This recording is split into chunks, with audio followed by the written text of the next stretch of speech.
Hello friends, welcome to करेजी जी अड्डा। तो आज के इस वीडियो में आपको बताएंगे स्टैटिक जीके से संबंधित कुछ मोस्ट इंपॉर्टेंट सिलेक्टेड क्वेश्चन जो पिछले के एग्जामों में पूछे गए हैं और बहुत ही इंपॉर्टेंट है ना। तो उन सभी क्वेश्चन को हम विद एक्स्ट्रा फैक्ट के साथ डिस्कशन करेंगे और आप लोग वीडियो के अंत तक बने रहिएगा, आपके लिए बहुत ही इंपॉर्टेंट होंगे, चाहे आप किसी भी तरह के कॉम्पिटेटिव एग्जाम की तैयारी कर रहे होते हैं।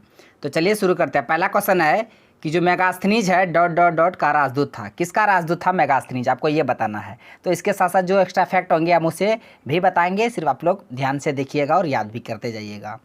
ऑप्शन में आपको दिया है डेरियस, यूनानी, सिकंदर, सेल्यूकस।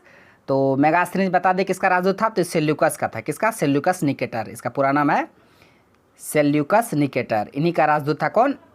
मेगास्थनीज। और मेगास्थनीज का एक फेमस पुस्तक है इंडिका, बहुत बार एग्जाम में पूछ लिया जाता है कि इंडिका जो पुस्तक है किसका है, तो मेगास्थनीज का है। इस बात को याद रखिए कि किसके दरबार में थे, चंद्रगुप्त मौर्य के दरबार में। अब चलते हैं अगले क्वेश्चन की ओर। क्वेश्चन है कि हड़प्पा सभ्यता की खोज किस वर्ष में हुई थी। ऑप्शन में आपको दिया 1920, 1921, 1922, 1926। तो इसका आंसर बता दें, ऑप्शन बी हो जाएगा, यानी 1921 में। किसके द्वारा? दयाराम साहनी। दयाराम साहनी के द्वारा 1921 में हड़प्पा की खोज किया गया था। उसके बाद जस्ट एक साल बाद 1922 में कौन? राखल दास बनर्जी। राखल दास बनर्जी, इनके द्वारा मोहनजोदड़ो का खोज किया गया था, है ना। कब? 1922 में मोहनजोदड़ो, है ना। ये कहाँ है? पंजाब, पाकिस्तान, सिंध प्रांत में। तो 1921 में दयाराम साहनी के द्वारा हड़प्पा की खोज किया गया था। 1922 में राखलदास बनर्जी के द्वारा मोहनजोदड़ो का खोज किया गया था। दोनों को याद रखिएगा।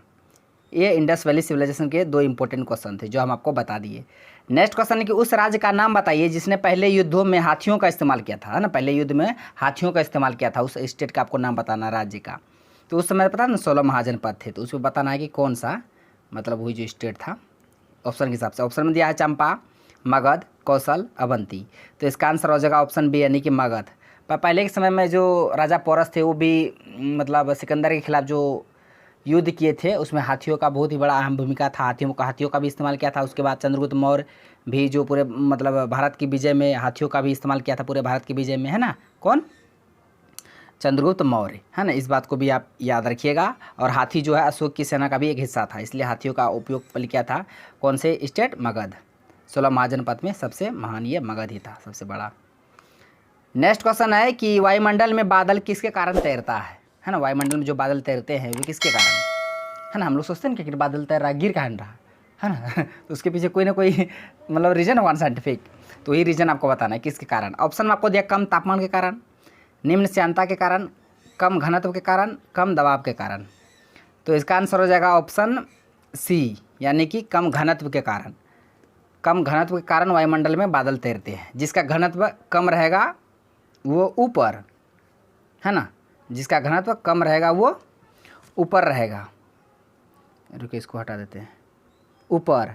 और जिसका घनत्व ज़्यादा वो नीचे, है ना। अगर जिस तरह पानी में अगर कोई कील मतलब डालिएगा तो कील का घनत्व ज़्यादा रहेगा, वो नीचे चल जाएगा, पानी ऊपर रह जाएगा, पानी का घनत्व उसके मुकाबले में कम रहेगा, है ना।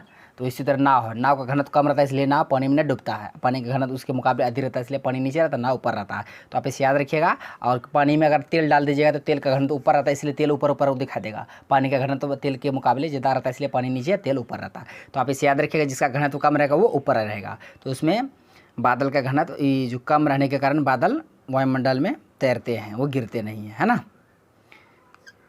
नेक्स्ट क्वेश्चन है कि फसलों की कटाई जो होती है, खरीफ फसलों की कटाई किस माह में की जाती है।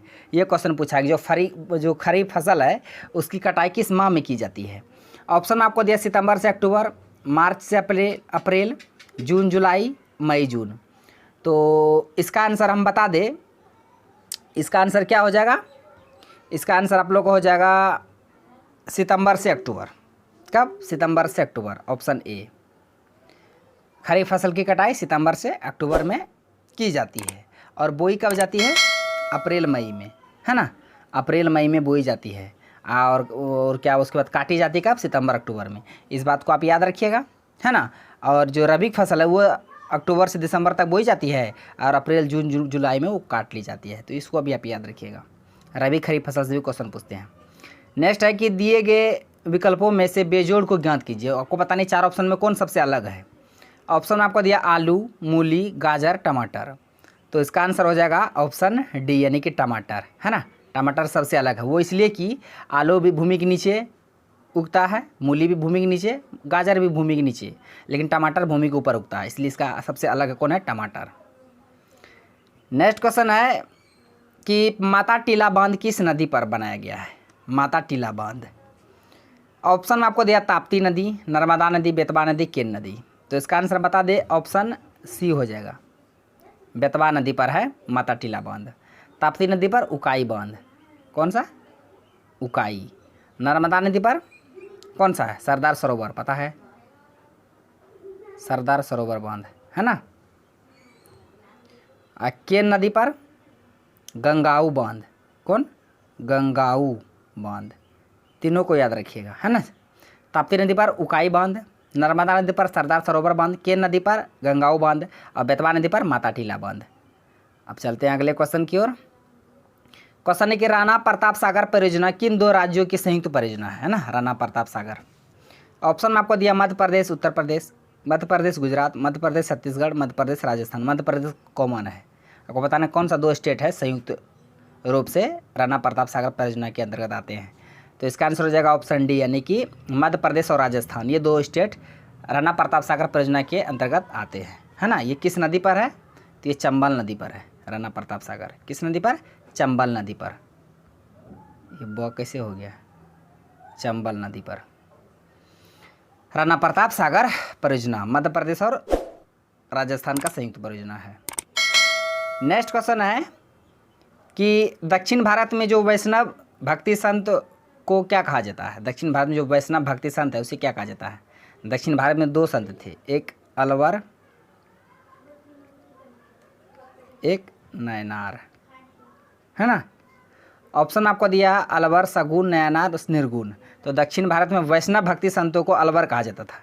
ये विष्णु भगवान की पूजा करते थे, किसके, विष्णु भगवान के।